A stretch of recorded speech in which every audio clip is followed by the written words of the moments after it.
But welcome to JOC Huddle number 20. Thank you for attending today and to all of our previous huddles. I feel like I should have added a montage of the previous 20 huddles. But many of them are on YouTube, or I can send you the slide decks. But I really want to thank, I think everybody on the call has been to quite a few of them. And I really appreciate you attending, forwarding it to your project managers, because, it's not just slides. It's not just topics that we're presenting, but it's that honeybee approach to where we can really get some meaningful dialogue about these subjects and make JOC contracts easier to use on your campus. So today we'll be discussing how to use non-pre-priced items on JOC projects. So let's take a quick look at our agenda. So welcome and housekeeping is what I'm doing right now. I'll talk to you about the new CSU regional paving contracts and mechanical contract, paving and hazmat contracts. Jeff will talk to you about what is a non-pre-priced task. And Jeff, why don't I introduce you? This is Jeff Stratton with Gordian. Jeff, would you like to introduce yourself and what campuses you work with? Good morning, everybody. My name is Jeff Stratton. I'm a Southern California account manager. I handle San Diego, a bit of Orange County, and a bit of Los Angeles. And I kind of bounce around supporting Lou, as well as some what I would call key campuses of San Marcos, Fullerton, San Diego State. My background is in construction. I sit on AIA. I'm a contributor to ASTM specifications as well as CSI, and I am a practitioner of PMBOK for all of those that know this. And that's about all I want to tout my own horn. I do want to say I appreciate all of my campuses and how open-armed and welcoming they are to me, and in collaboration and project and problem solving. Awesome, Jeff. We really look forward to having you on this huddle today. After Jeff goes through the non-pre-priced tasks, we'll do questions and answers, and then talk about some really exciting upcoming training coming to our JOC huddles and in person. So our new JOC regional contracts, I added 3 hazmats, 1 in the north, 2 in the south, and 1 paving in the north and 2 in the south. So these are all active for campuses to use. If you don't have your own JOC campus contracts, you can use my regionals, or you can use mine anyway, but they should all be up on the CSU website, which I will throw in the chat. But feel free to use these contracts. They are open and ready for use. So guys, what is a NPPT? So many acronyms, right? That's a non-pre-priced task. So you finally make contact with your contractor. You schedule your job site walk. You send your contractor request for proposal. Oh, and then you find out that the materials or equipment, it's not part of the 275,000 CTC catalog. So Jeff, isn't that right? There's almost 300,000 items in that construction task catalog, correct? Yes, I think that's about the total quantity, give or take, depending on the specific CTCs of the campuses. So for sure. So if it's not in there, I'd almost like to know what the item is, because there's quite a few items in the construction task catalog that the contractor already knows about. That's preloaded into the either into the Gordian cloud or into eGordian. But what do you do now? You got this project going, but it's not there. Jeff, what do we do now, buddy? So there's a couple of things I noticed, Jeremy, with the non-pre-priced. We all know the disadvantages when a contractor comes in below the 1.0 in his normal working hours. Right. So sometimes the contractor will fluff up something or be creative to try and, shall we say, take a nice detour around his load factor and be pushing in a non-pre-priced item. So a few things about a non-pre-priced item. The first thing is it can't be in the task catalog. And if they're lazy, they don't look and they just put it non-pre-priced. And then we have another path that we'll talk about in a minute for some clarifications. So there also must not be any acceptable alternatives. And I'll give you a quick example of that. Let's say it's a doorknob hardware set and it's in a 26 series brushed nickel or stainless, and the design team says they want maybe a bronze or something that's not in there. So the contractor drives it as a non-pre-priced item. Well, the reality is those two items are so close in price that you could also just utilize one that is existing for a very similar item. Correct. And the contractor would be required to put a note that says, discussions when the campus allowed us to use this task item, but this is the item that's going to be put in the construction phase of it. So we need to look out for some of the trickery that goes on. And I hate to use that term, but since we're all friends and we've seen it, we need to be careful in a non-pre-priced item that we don't just overlook it and rubber stamp it. So I think we went through the acceptable alternatives. The PM's got to take the direction of this during the preliminary discussion of non-pre-priced items. The contractor must negotiate or at least have a discussion with the campus to give them the heads up that they will be putting in a non-pre-priced item. The contractor must, as I just said, the contractor must have permission from the university, and there must be 3 quotes also. So let's talk about the 3 quotes for a second and the justification. Correct. Let's say it's a distributor available item. Well, the guy goes, I'm only going to my favorite distributor for this doorknob I just talked about. That's not going to work. The easy way to do it is to say, that's great, but three different distributors sell that product from Schlage. You need to go get 3 proposals, 1 from each of the distributors. If in the event this is a sole sourced or a campus-specific item, then that's a different story. If the contractor has 1 quote and 2 letters from alternative distributors or manufacturers that have no bid it, we look at that as acceptable. There's also a form that has to be put in, which is a non-pre-priced item worksheet that CSUs use that tells you, here are the 3 quotes, here's the justification, here's the backup, and the selection of the lowest responsive bid. Correct. I want to talk a little bit about this non-pre-priced items at 15%. So in normal instances, a 15% markup is standard. However, with the CSU contracts, it says if their normal working hours are a 1-0, then they can have the 15%.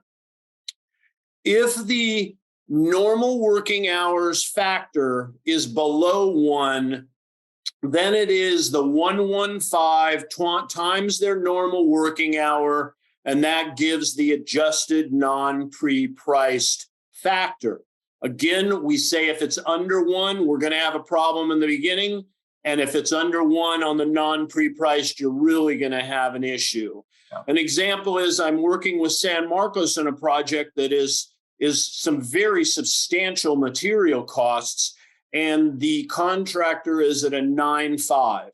That means on every dollar of $300,000, he's losing a nickel, and that adds up very fast. Thank you so much, Jeff. So I do want to touch upon this one really quick, Lou, and if you want to chip in with this, Lou and I were working together at LA County ISD, and there was a situation with one of our libraries. This is many years ago. That the library wanted that same exact unit. It was Lou, do you remember what the unit was? I think it was a Seasons 4.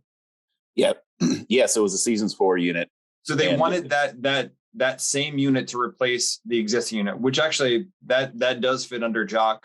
That is a full replacement, but the Seasons 4 unit was not in the CTC. So we made the exception that they did not need 3 quotes because it was an exact item that the client requested. So if you guys need any more information about that, Lou, Jeff, or I can talk to you about it. But sometimes there can't be 3 quotes, but it has to be something as specific as that air handling unit. Do you guys want to run over the non-pre-priced task flow chart? I think this is actually from you guys, right? We didn't develop this. I think it was Gordian. Yes, I think it's a joint collaboration. Yeah. So it's pretty easy when you look at that. Is the task really required? No, we scrub it. Is the task a yes? Is it in the CTC? Yes or no? If it is, we have a nice smooth flow. If it is not, we say, is it a design or specified manufacturer and provider? Is it something that is truly non-pre-priced? And do you have 3 independent quotes? Once this flow chart is performed, and there's probably another one that has the little magic flow chart symbols that says move forward with approving the item in the quote. Sometimes there's a little back and forth, but this is pretty straightforward. And again, if you have any questions, just reach out to your assigned account manager and we'll help you out. We don't even mind getting in the middle with the contractors. As a matter of fact, sometimes we prefer being in the middle, not because we're better at it, but because we'd rather have them be a little angry or a little dissatisfied with us than you guys, because the relationship with the contractors and the project manager is so important. And if they blame Gordian, dirty rats, Gordian, it's not saying, well, the campus is trying to take money out of our pockets. If I had a nickel for every time, what is Gordian doing to us, from the contractors, just on and on about you guys. But we appreciate your due diligence with them and literally being the bad cop in the room a lot of times. The CSU really appreciates that. So just to add on to that, Gordian will also be the bad cop if you're taking advantage of the contractor as well. But that usually doesn't happen. The CSU is very, very fair. I've noticed that, they're always concerned about being fair to the contractor. We appreciate that. That's why it always seems like it's so one directional. Correct. Yeah. We probably, the one last thing on these pre-priced items, unless you have another slide on it, the important thing to consider is if you look at the item and you read the notes and justifications, does it appear something that would pass an audit if a third party looked at it and they would say, without any question, that is acceptable?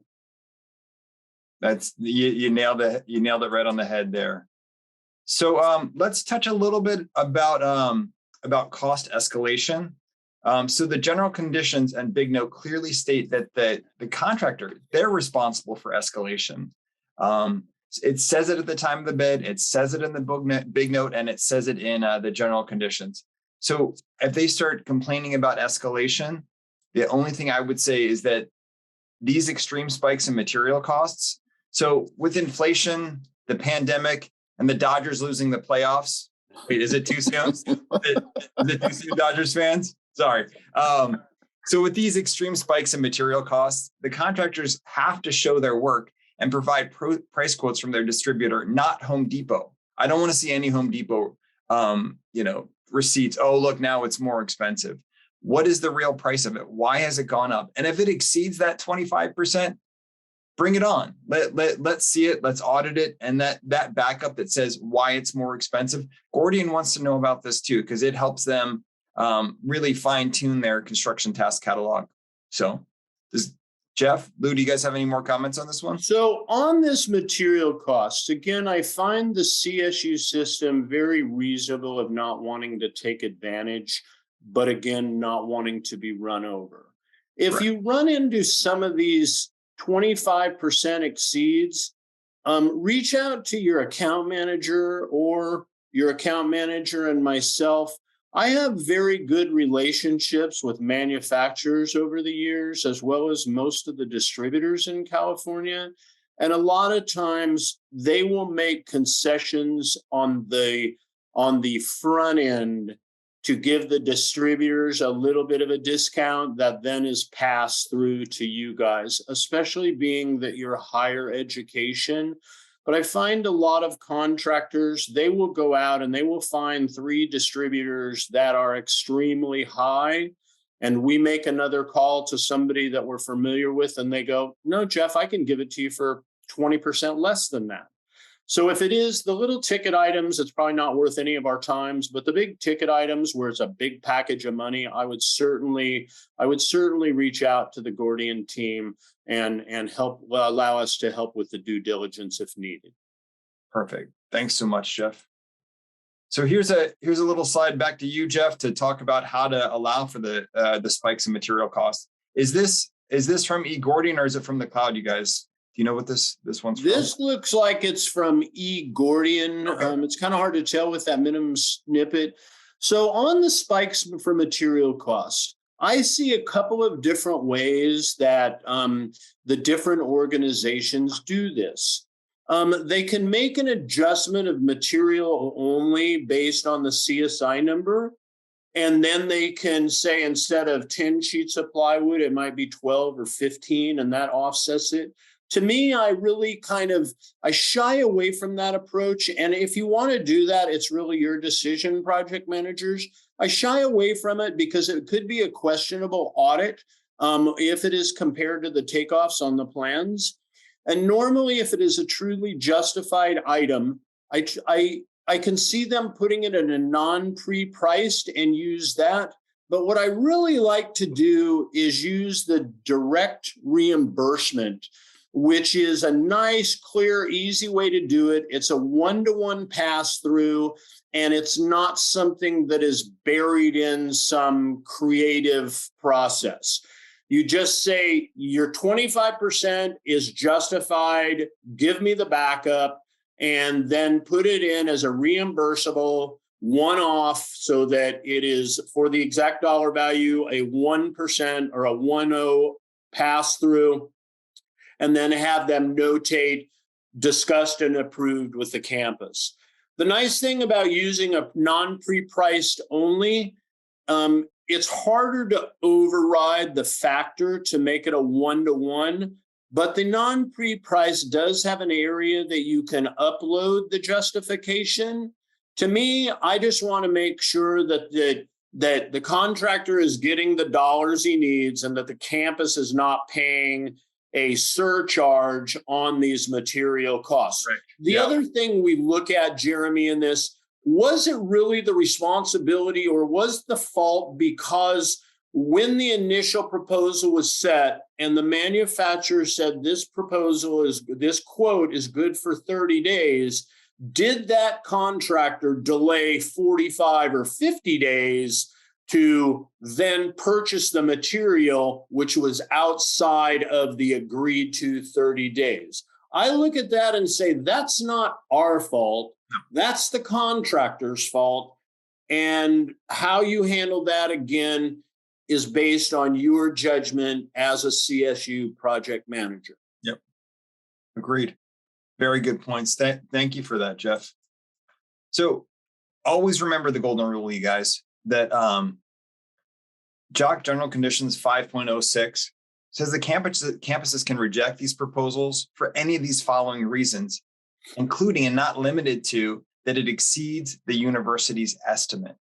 So if you don't like what you see, we can just go to the next contractor. It really isn't a problem, especially on your campus. If you have multiple JOCs, there's multiple JOCs in the regionals that you can literally just go to the next one. If you don't like what you're seeing, if they're feeding you garbage line items, if they're adding shade cloth when it's an interior project, or if they're adding porta-johns, that those aren't included. I mean, those are actually included in their bid factor as well.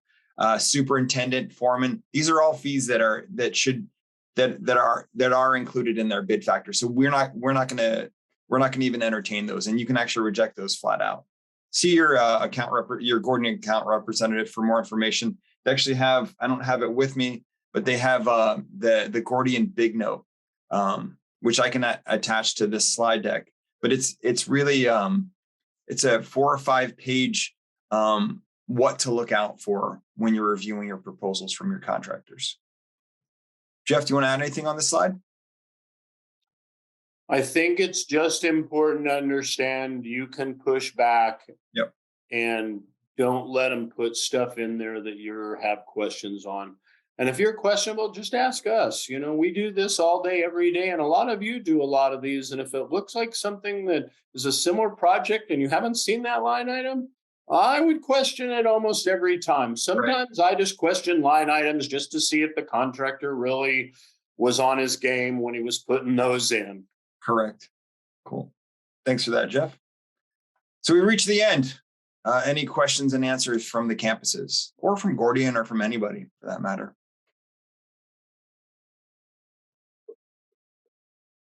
I don't know why you have Lou's picture on the end slide. Yes, Robert, do you want to unmute? Hold on. Hello. Hey. How are you? Yeah, good. Hi, Jeff. Hello, Robert. I saw your name and I went, okay, here we go. Robert's always got good questions. You didn't mention me as one of your campuses. Yeah, I know. I'm sorry. Sometimes I forget. I've got probably a few other ones, and everybody kind of caught me off guard with that one. So Robert at CSU Pomona is one of my newest best friends in this, and he is instrumental in helping assist with some of the idiosyncrasies of Gordian and JOC programs. Oh, well, thank you for that, I guess. Hey, I just wanted to add a couple of quick comments, and thank you guys for pointing these out. This is really helpful. We're going somewhere with this, and I appreciate that. And you guys alluded to this already, for line items or when it comes to NPP, if I've come into a bind, I call you guys, and you guys help me find the most appropriate line items when I need that. So, like we've said, 275,000 items. I still don't consider myself an expert at finding line items, but when I need the help, you guys are there. So that can be a big help. And that helps resolve, like, that's another good cop, bad cop scenario sometimes too. So I find that helpful.